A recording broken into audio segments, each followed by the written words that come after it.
This is my fourth time here. I appreciate the invitation. It's great to be with you. I'm not running for re-election, so this will probably be my last time with you. But again, I appreciate all the hospitality and accommodations you've made. I also would be remiss if I didn't thank my legislative assistant, Mina Hanna.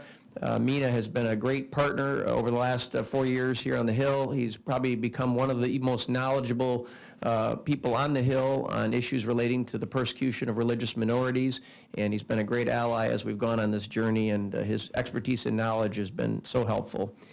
The issue before us today is why are the Copts who have been part of Egypt for 2,000 years treated as second-class citizens? Now, I'm encouraged by some of the things that are happening.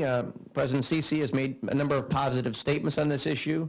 He's held a number of state funerals to honor Coptic martyrs. He's launched airstrikes against people that have retaliated or have attacked the Copts.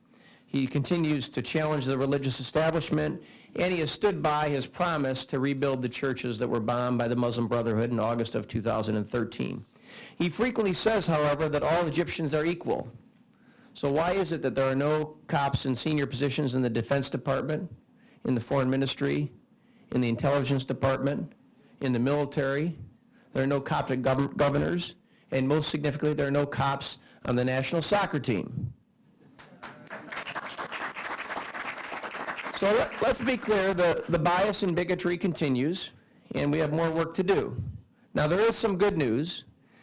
President Trump and the Congress stands with Egypt in terms of their efforts to combat terrorism.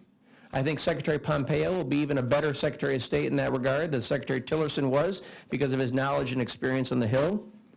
Also, recently, George Washington University did a diaspora study on the Copts and concluded that 95% of them still care about what happens in Egypt, and they love their country and they're patriotic. They just need a venue through which to put their efforts and their work to help the Copts around the world.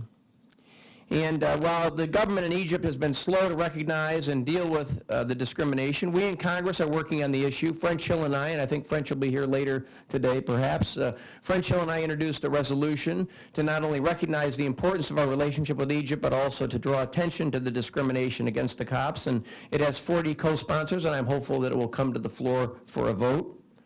Also, President Trump and Vice President Pence have done a great job of on issues relating to international religious freedom, and their choice of Governor Brownback as the ambassador at large on religious issues has been a great choice, and he'll be a great advocate for you and others. But the work continues, and I'm proud to devote my time to it. One of my accomplishments, it's not earth-shattering, but it was a proud moment for me, is when Father Hannah from the Coptic Church in Troy, Michigan, was the first Coptic priest ever to be a guest chaplain on the House floor, and I think Speaker Ryan enjoyed meeting him and spending time with him, and he did a wonderful job, and we have a great picture to remember that event. But I continue to devote our time to these efforts, and we do it not only because my district in Southeast Michigan has a strong and vibrant Coptic community, but also because it's the right thing to do. And so the United States stands with Egypt at the center of the Arab world in terms of combating the terrorism and the challenges of that region. I'm confident that we will all persevere and succeed. I look forward to continuing over the next 6 months my work on these issues, and again, it's an honor to be with you. And in my absence, my only recommendation to you is get a hold of Mina Hanna, because he's the most effective advocate you have here on the Hill. Thank you so much for your time, and God bless you all.